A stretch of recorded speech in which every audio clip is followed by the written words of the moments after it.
Prezados alunos, prezadas alunas de Fundamentos Epistemológicos do Direito, vou fazer essa videoaula aqui para colocar no YouTube para aqueles que não tiveram oportunidade de acompanhar ou aqueles que tiveram dificuldade com internet, som, né? No primeiro lugar, me apresentando, eu sou o professor Marcelo da Costa Teixeira. O meu e-mail institucional é marceloteixeira@urcamp.edu.br e tem um perfil também dedicado aos alunos no Instagram, que é @profmarceloct.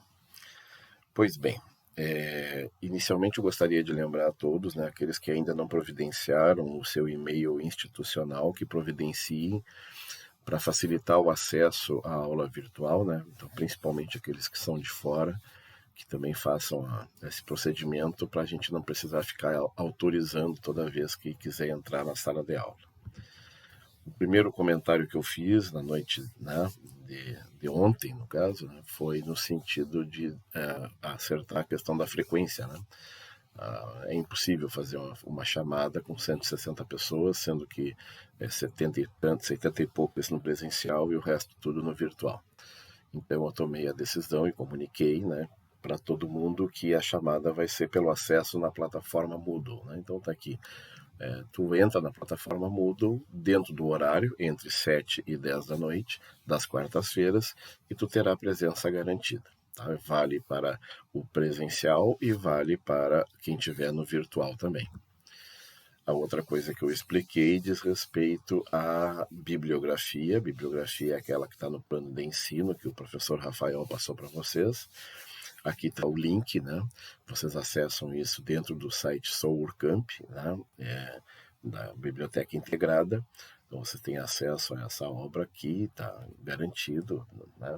Não é muito intuitivo, mas dá bem para quebrar o galho, dá para tu copiar, colar, aquela coisa toda, né? Dá para acompanhar aí o andamento das aulas também, aprofundar, né, aquilo que foi tratado em sala de aula.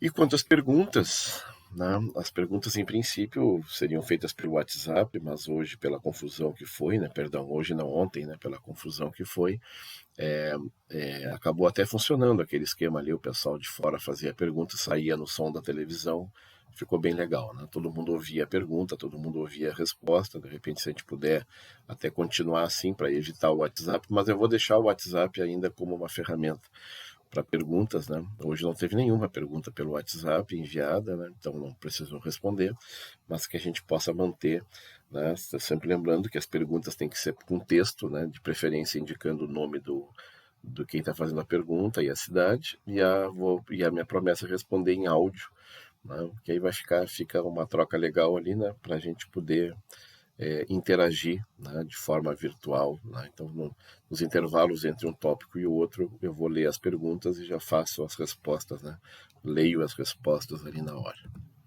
Pois bem, nosso primeiro tópico analisado dentro da cadeira, né, do Fundamentos Epistemológicos do Direito é o tópico 1, Direito e Sociedade, e o Direito como processo de adaptação social.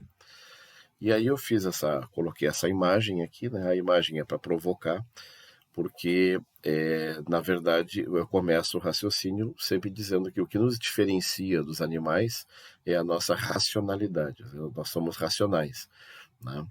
E aqui a gente percebe exatamente um contrário irônico, né? Porque o irracional, que é o cachorrinho aqui na passarela, o irracional está fazendo a coisa certa e o racional está correndo risco aqui, atravessando aqui embaixo, tendo aqui a passarela tão próxima, né?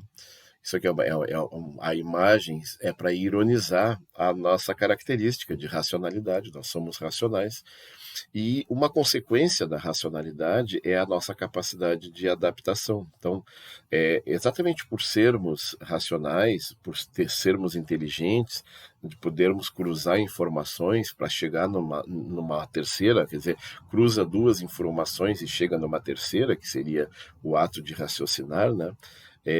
É o que nos permitiu que a gente se adaptasse, né, a todos os ambientes, essa imagem aqui ilustra isso, né? Os outros animais se adaptam só ao seu habitat, né? Como está aqui, ó. Habitat, o local onde cada ser vivo vive, ou seja, o local onde se alimenta, abriga, reproduz. Cada animal tem o seu corpo adaptado ao seu local de vida. O ser humano, diferente dos outros animais, por ser racional, consegue se adaptar a qualquer habitat, né? Então, o ser humano ocupa todos os cantos do planeta. O ser humano pode até, de certa forma, viver embaixo d'água, viver no espaço sideral, né? Então, a gente desenvolveu equipamentos, roupas, máquinas, coisas que permitem a nossa adaptação a qualquer ambiente. Já os outros animais não têm essa capacidade. Então, tem animais que só existem em determinada localidade, não existem em outra, porque eles não têm essa capacidade de adaptação, a adaptação que nós temos. Então, na teoria, o que acontece, né? Nós temos uma adaptação, né? Nós conseguimos nos adaptar de forma interna, né? Que é uma adaptação natural, né? Sem intervenção da vontade, que acontece conosco, né? Os animais, mas também acontece até com os vegetais, né? Até com as bactérias, né? Eu comentei em sala de aula a respeito do coronavírus, né? Que ele se adapta, né? Se adaptou ao frio, se adaptou ao calor, conseguiu driblar a vacina. Um simples vírus consegue um processo de adaptação, né? Cada nova cepa, né? Cada nova variante do vírus vinha adaptada. É um processo natural que nós, seres humanos, experimentamos, os vírus experimentam, as plantas experimentam, todo ser vivo experimenta. Essa é a adaptação interna, a gente se adaptando ao meio. Mas existe uma adaptação que é exclusiva nossa, que é chamada de adaptação externa. A adaptação externa é essa, né, voltando aqui, né, que permite que a gente sobreviva na neve, sobreviva na mata, sobreviva em lugares muito frios, sobreviva em lugares muito úmidos. Tudo isso é fruto dessa nossa capacidade de adaptação. E foi nesse contexto aqui, né, que eu passei aqui um trecho do filme Direito e Sociedade. Nessa videoaula eu não vou poder passar, né, até por conta dos direitos autorais, senão depois o YouTube me corta, né, então eu não posso, né, mas eu já indiquei para vocês, o trecho do filme começa no minuto 59 e vai até o minuto 1h05, né, do filme, que está disponível no Netflix. O filme é Um Sonho de Liberdade, né, que ganhou o Oscar em 1995.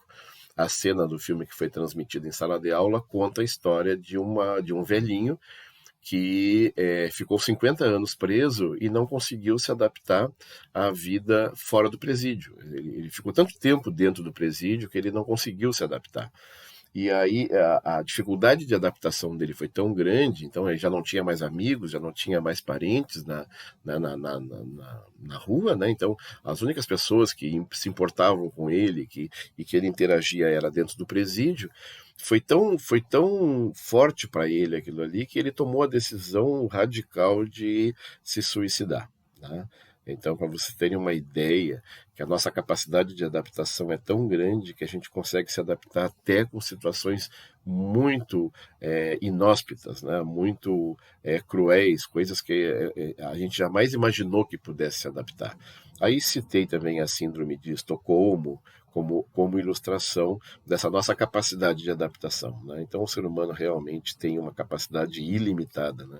Ele pode se adaptar a tudo, né? Pode se adaptar a qualquer situação, por mais desagradável e inóspita que ela seja. É nesse contexto que o direito, no caso, aparece, né?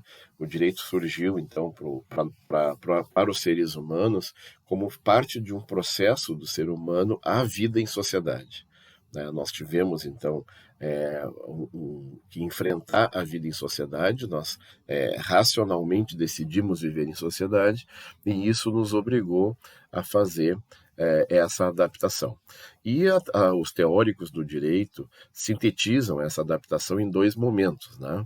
Então, o primeiro momento é quando a gente sente a necessidade da norma, quando a gente sente a necessidade de fazer uma norma para viabilizar a nossa vida em sociedade. Aí, depois que tu faz a norma, aí nós temos que se adaptar à norma feita, né? E aí o exemplo que eu citei é esse exemplo aqui do uso de máscaras, né, que ainda estamos, né, não é mais obrigatório, na maior parte no território nacional, já aboliram, principalmente em ambiente aberto, né, já não precisa mais, mas num primeiro momento nós tivemos que fazer uma lei, então é isso que a gente tem que entender. Primeiro se constatou, né, lá no início da pandemia, que o uso de máscara teria que ser obrigatório. E aí se fez uma lei. E aí depois todo mundo teve que se adaptar a essa norma que foi feita, né? Então, primeiro, a necessidade de fazer a lei obrigando as pessoas a usar máscara. E depois, que com a lei feita, a dificuldade que nós tivemos de nos adaptar a carregar a máscara sempre conosco e usar a máscara sempre que necessário. Hoje, por incrível que pareça, nós enfrentamos exatamente o contrário. Hoje tem gente que, né, ficou tão habituado a usar máscara que está com dificuldade de largar a máscara, né, quando a máscara já não é mais necessária, ou já não é mais obrigatória. Então, isso para vocês entenderem como ocorre o processo de adaptação e como o direito faz parte desse processo. Então, o direito é parte integrante de um processo de adaptação à sociedade. Vou fazer uma pausa aqui para trocar os slides e também para que o vídeo não fique muito longo, né? Então, vou cancelar aqui.